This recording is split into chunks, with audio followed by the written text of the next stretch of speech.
Delhi riot सिर्फ एक अचानक हुई हिंसा थी या उसके पीछे कोई प्लानिंग थी?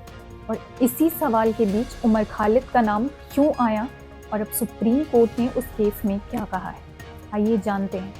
फरवरी 2020 में दिल्ली में भयंकर राइट्स हुए, खासकर नॉर्थ ईस्ट दिल्ली के एरियाज में। इन राइट्स में 50 से अधिक लोगों की जान गई, हंड्रेड्स इंजर्ड हुए और बड़ी प्रॉपर्टी डैमेज हुई। ये वायलेंस उस वक्त हुआ जब देश भर में CAA यानी सिटीजनशिप अमेंडमेंट एक्ट के खिलाफ प्रोटेस्ट चल रहे थे। CAA नया सिटीजनशिप लॉ था जिसको क्रिटिसाइज इसलिए किया गया क्योंकि क्रिटिक्स के अकॉर्डिंग ये लॉ NRC यानी नेशनल रजिस्टर ऑफ सिटीजन्स के साथ मिलकर मुस्लिम्स की सिटीजनशिप पर सवाल खड़ा कर सकता था। अब इसी का प्रोटेस्ट करने के लिए मुस्लिम्स ने anti-CAA प्रोटेस्ट स्टार्ट किया।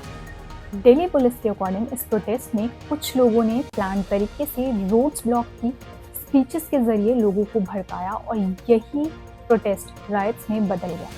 इसी एलिज प्लानिंग और कॉन्स्पिरेसी के केस में उमर खालिद और शर्जिल इमाम जैसे लोगों का नाम लाइमलाइट में आया। दिल्ली पुलिस के अकॉर्डिंग उमर खालिद ने हेटफुल स्पीचेस, मीटिंग्स और कोऑर्डिनेशन के थ्रू राइट्स को ऑर्गेनाइज किया और सिचुएशन को एस्केलेट किया। इसी वजह से उस पर एंटी टेरर लॉ UAPA यानी unlawful activities of prevention act लगाया गया। साथ ही IPC के सेक्शंस जैसे rioting, promoting enmity between communities और इन्फ्लेमेटरी स्पीचेस के चार्जेस भी लगाए गए। आपको बता दें, UAPA के केसेस में बेल मिलना नॉर्मली काफ़ी मुश्किल होता है। अब सुप्रीम कोर्ट के रीसेंट डिसीजन से वापस ये दो नाम ट्रेंड कर रहे हैं।